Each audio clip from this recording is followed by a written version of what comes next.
Welcome and welcome back. With the Steam release of Guild Wars 2 upon us, and since so many of you enjoyed the first outing covering the base game, today we continue the adventure through this expansive mmorpg experience, and the next chapter in Disco Gizmo's journey, taking him to the tangled depths of the deep jungle, in the game's first official expansion, to see what it has to offer its players today, getting a chance to take in its sights and face its challenges. Was that Pocket Raptor? Oh, look at him. Look at his little arms. Oh, Jesus. Oh, he's got the posse on me. Oh, I'm sorry I want to send a bunch of arms. They're the best arms. The strongest of arms. Okay, now I officially know how that geezer in Jurassic Park felt. My name's Mitch Mannix, and this is a deep dive into Guild Wars 2, Heart of Thorns. It's worth quickly mentioning that if you didn't catch the first entry in the series covering the beginning of Disco Gizmo's journey and the Guild Wars 2 base game, the link is in the description. After enjoying some well-earned relaxation and some minor celebrity following his victory over the challenges of the base game, we are contacted about some further unrest unfolding to begin the game's Living World seasons. The Living World being further purchasable story-driven content to bridge the gap in between expansions, providing a number of hours worth of primarily instance-based content, taking the player to areas not previously covered in the main plotline, as well as boss battles. Well, the crowd loves it, with good reason. That is a performance to beat in the floor final. And some nice rewards following completion. The areas covered in the Living World season content yet again showcasing the great looking diversity and design of Guild Wars 2's environments, and featuring yet more great storytelling. With the stage now set, Gizmo arms himself for the upcoming challenges by crafting himself a new main weapon, and clearing out any unwanted and hilariously named unneeded items. And sets his sights on the new terror marauding over the lands, beginning by battling his way to the entrance of the thick forest lair of the jungle elder dragon. Bring us back a dragon trophy. Challenge accepted, with a short introductory mission playing out before we are thrown into the main event.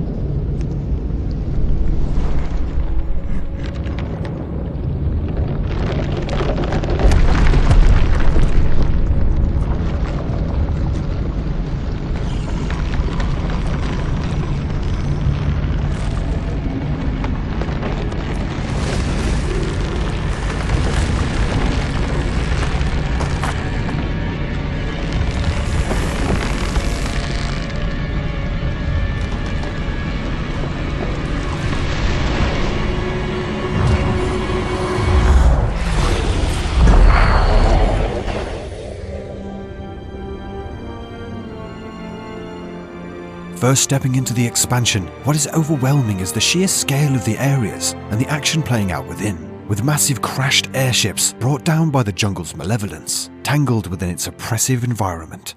Gizmo quickly sets to working through the expansion's main storyline, which is shifted from a more dialogue-focused conversation system of the base game to opting to play out dialogue on the move, which although does feel a little less intimate for each character, does help to keep the pace of delivering the story whilst the action plays out, showcased here meeting some of the locals in a tribe of highly suspicious-looking frogs. Okay, that might have something to do with it. What the hell is even that?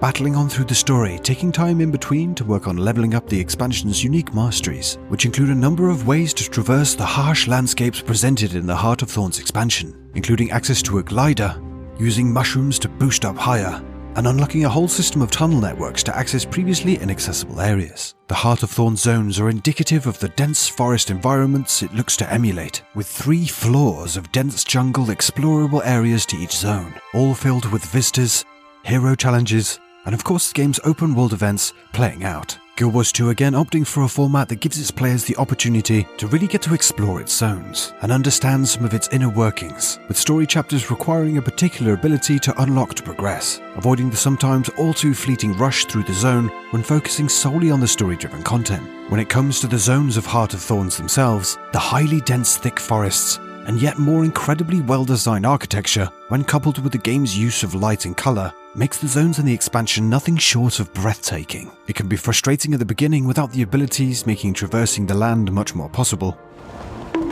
Oh, for God's sake, Gizmo. but once I unlocked a few masteries to assist in travel, I couldn't help but just wander the zones, exploring the deep and often beautiful looking environments this expansion has to offer. It is a testament to the developer's art and design department that they've been able to make a jungle zone look this varied and aesthetically exceptional, whilst hitting the mark on the feeling of being overwhelmed by nature. As much as I personally enjoyed the zones of Heart of Thorns, I can see why for some they can be quite frustrating however. For those that get less out of simply exploring, having so many flaws within the zone, as well as the design itself, could lead to those just simply wanting to get from A to B, banging their heads against the incredibly intricate design of the expansion zones, frequently not knowing how to reach their destination or if an ability is required. Heart of Thorns also brings with it the Adventures system, yet another activity to get involved in whilst working through the expansion's content. Adventures are self-contained challenges that have 3 tiers of rewards to achieve, and will task the player with a highly varied set of activities, role-playing as some horrible anthropomorphic toadstool nonsense to straight-up shooting galleries.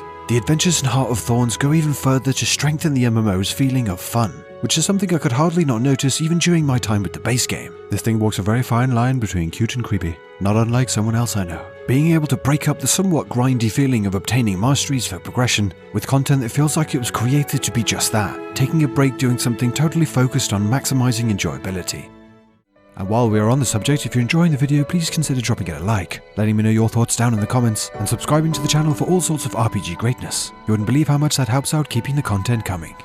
With multiple masteries unlocked, and a thorough introduction to the dangers of the jungle, What the teleporting nonsense is this? I was invited to take part in Guild Wars 2's Fractals of the Mist content. Fractals being 5-man dungeon-focused opportunities to team up and take on one of the game's 100 tiers it has to offer, acting quite similar to World of Warcraft's Mythic Plus system, with each fractal having a set of attributes applied to its playthrough for increased challenges. These working alongside the Agony system, Agony being a unique debuff present in fractals that will damage players and reduce healing when encountered, leading to require players to infuse their gear with special infusions to reduce its effects that grow stronger the higher up in difficulty the fractals themselves become. Being one of the cornerstones of Guild Wars 2's endgame, I had a great time playing through my first experience, and clearly wasn't alone in my excitement. And I can see why fractals can provide a massive amount of content for players looking to push up the difficulty, and with it the rewards given, with there even being a storyline provided within the instance to place them within the game's world.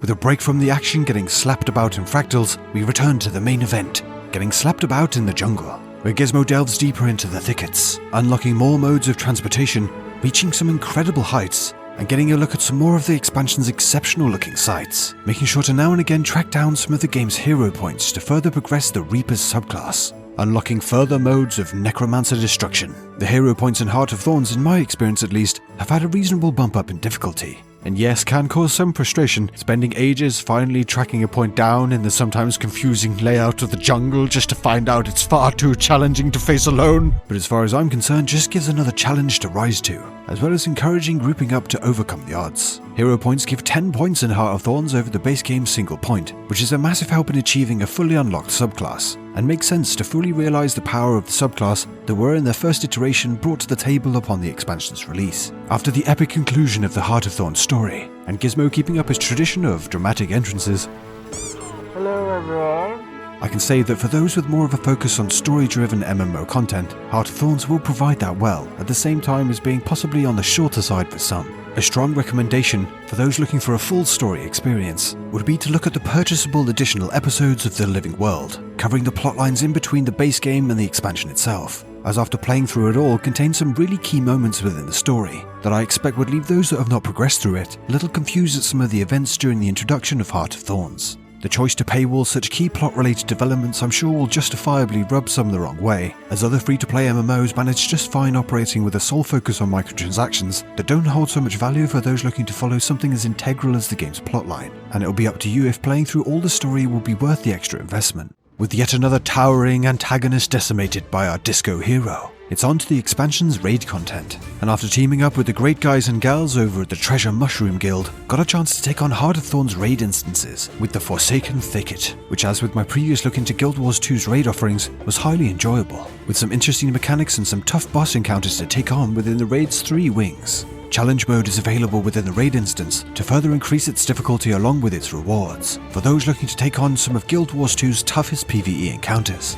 Raids even feature their own Masteries skill line to unlock additional buffs and utilities to work towards, and to help reach the heights of the higher difficulties. And I hope ArenaNet looks to add more raid encounters in the future, alongside those featured in the Heart of Thorns and Path of Fire expansions, as they have already for me at least shown themselves capable of providing a great raiding experience, one that I feel I'll be likely to return to in the future, which is a feeling I get a fair amount from content offered by the game's first expansion, with such a variety of activities packed into its zones, the adventures to complete, visitors to reach, and even optional bonus achievements baked into the main storyline. As a package for those inclined, there is a huge amount to get stuck into, and a sickening amount for any of you poor completionists out there.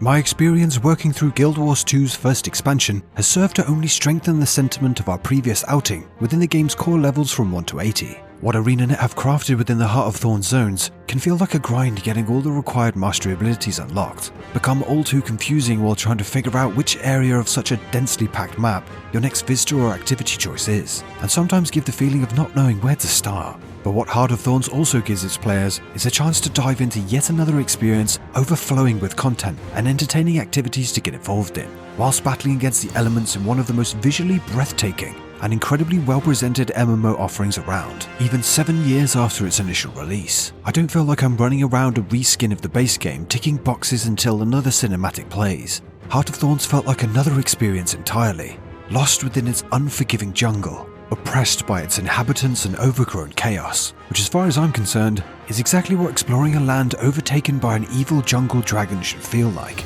I can see why such a chaotic landscape can enthrall some and infuriate others, but for me at least I really enjoyed rising to the challenges presented by Heart of Thorns. And if enough of you beautiful people would like Disco Gizmo's journey to continue into the depths of the Path of Fire expansion, then let me know by dropping a like on the video. But for now, I will settle for diving back into the depths of the jungle, as me and Gizmo have a score to settle with a certain pack of tiny dinosaurs. Thank you so much for watching. Have you played or are looking to jump into Heart of Thorns? As always, I'm keen to get your thoughts down in the comments. I'd also like to give a shout out to the Treasure Mushroom Guild for giving a pint-sized afro-toting Azura a chance to see so much of the game's group content. Also want to give a shout out to the channel members who help in supporting the channel and keeping the content coming. If anyone is interested in joining as a channel member for all sorts of perks including exclusive videos, the info is down in the description. Thanks again for anyone making it this far, and I'll see you guys in the next one. The bandit, but in final moments just happened. Brilliant.